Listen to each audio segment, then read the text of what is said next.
In the final part of this presentation of this module, we'll take a closer look at closed loops. With closed loops, it's basically a system of pipes running in the ground, exchanging heat with the ground due to temperature difference. If the fluid that flows through the pipes in summer is warmer than the surrounding ground, it will cool down the fluid, thus being a source of cool for cooling down the building, either with a heat pump or through passive cooling. And when in winter the fluid flowing through the pipes is colder than the surrounding ground, it will extract heat from the ground and can be used as a source for the heat pump for heating. So we don't have any groundwater extraction or injection. The transport of energy in the ground is by temperature difference, by conduction.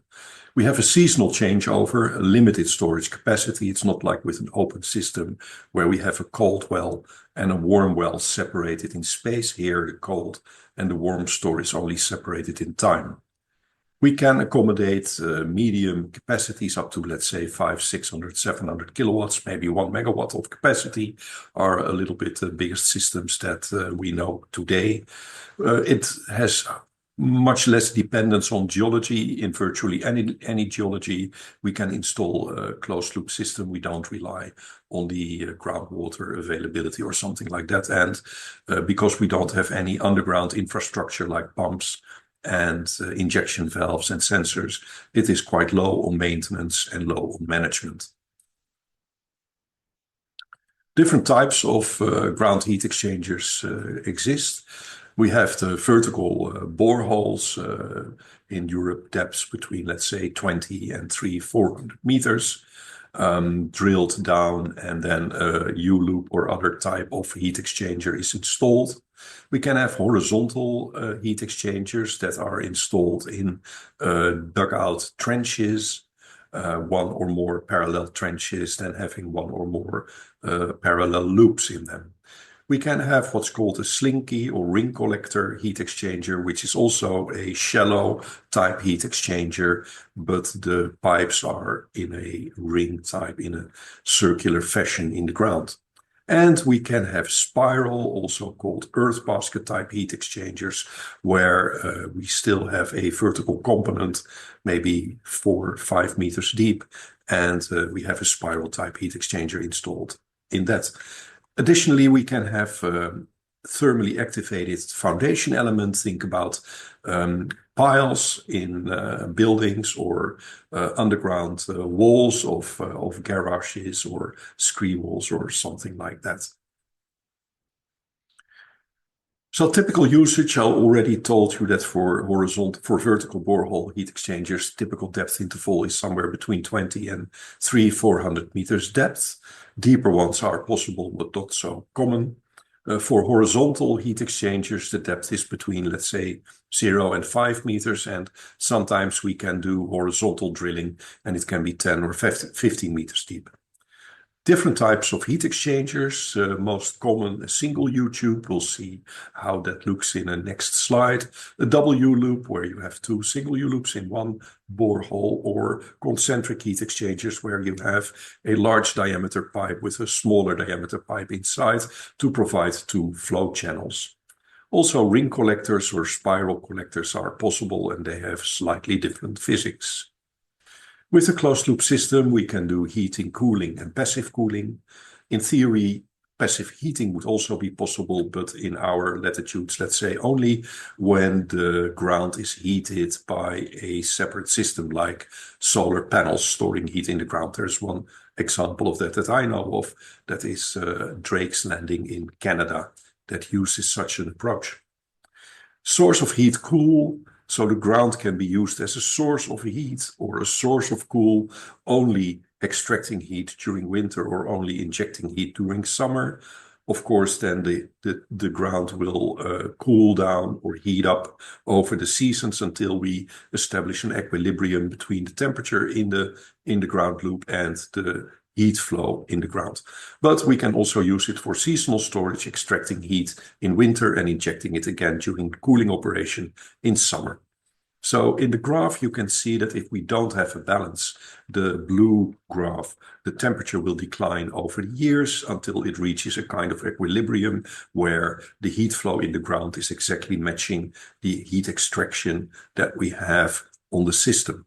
And so the ground heat exchanger is sized to accommodate that load over the period of 30, 40, or 50 years. Many people think that it will be, let's say, exhausted, but because it's just a factor in the design, we do not exhaust the ground source. We will just get a temperature that we want the system to have with an equilibrium between the heat extraction and heat delivered to the building. The green line shows a system where we have a full balance. We put as much energy into the ground as we extract, and then you can see that every year the temperature returns to the starting value. And of course, you do this with a much smaller heat exchanger because we do not have to work towards this equilibrium in the ground. So heat transport due to temperature differences. We have a nice equation for the simple case of a cubic volume of ground where we can have a surface area A and we have two surfaces, one on the left with T1 and one on the right with T2, where T1 has a higher temperature than T2, and those two, let's say, surfaces are at a distance x. So the heat flow Q can be expressed as a function of the surface area A, well, let's make that 1 square meter, times the thermal conductivity of the soil, let's say that is 2.5 watts per meter Kelvin, times the temperature difference between the two surfaces and the difference between the two surfaces, or the temperature gradient that exists over the volume. Let's say that the temperature gradient is 0.03 kelvins per meter or 30 Kelvin per kilometer. Then the equation tells us that the heat flow is 2.5 times 0.03 is 0.075 watts per square meter. And this is a little example of how you would calculate a geothermal heat flux on a location if you know the thermal conductivity of the soil and the temperature gradient with depth that exists at that location. What is important to note here is that the surface area A remains constant anywhere on the x-axis. So it does not matter where we position the little surface area A, the surface is always 1 meter squared. If we look then at a borehole heat exchanger, a vertical borehole heat exchanger, the heat flow is radial. This means that the distance from the center, the distance from the point where we are extracting the heat and changing the temperature in the ground, increases as we move further away from the source, and with that increasing distance also the surface area of the virtual cylinder in the ground where the heat flows through increases. So looking again at the equation, we can see, our question is, what will be the temperature difference at a certain distance from the source? And we can see then in the equation that Q, the heat extracted, will be constant because it is my heat pump, my building, that is extracting or injecting heat. We can see that lambda, the conductivity of the ground, it remains constant. We assume that it will not change over the distance of R, the radial distance that we move away from the source. But A, the surface area, will increase with increasing distance from the source. And this means that if A increases, lambda and Q remain the same, that delta T will have to become smaller.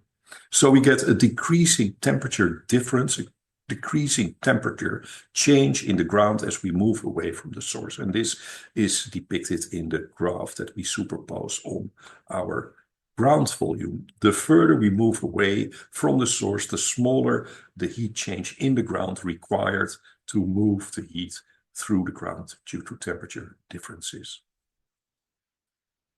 Now, usually we do not have only one ground heat exchanger in the ground. We have several ground heat exchangers in the ground, and then we cannot put them so far apart that they will never have any thermal interaction with each other. So on the graph on the left, we can see that there are several of the temperature gradients in the ground present, but that they start overlapping due to the fact that the heat exchangers are not positioned far enough away. Typical distances are 5, 6, 7 meters, something like that, whereas the temperature gradient can extend up to 25, 30, 40, or 50 meters in the ground. So once these temperature gradients start overlapping, we have a physical idea that is called superposition. And this basically means that we just have to add all the individual temperature effects together. And it means that in the center, the heat exchangers will operate at a lower temperature than at the edges. Well, actually, this is not entirely true. It depends on whether we have a collective heat exchanger where the water particles flow through every heat exchanger and it does not matter which one that is. Then the temperature averages out and the heat exchanger in the center will add a little bit less heat to the system than a temperature heat exchanger at the edges. This is what a typical design software calculates, the average over the whole system. If you have really independent neighbors, each with their own heat pump and their own heat exchanger, in fact, there will be a temperature difference between the heat exchangers due to this thermal interaction. And that is what we call interference. We look more detail on that in a next presentation.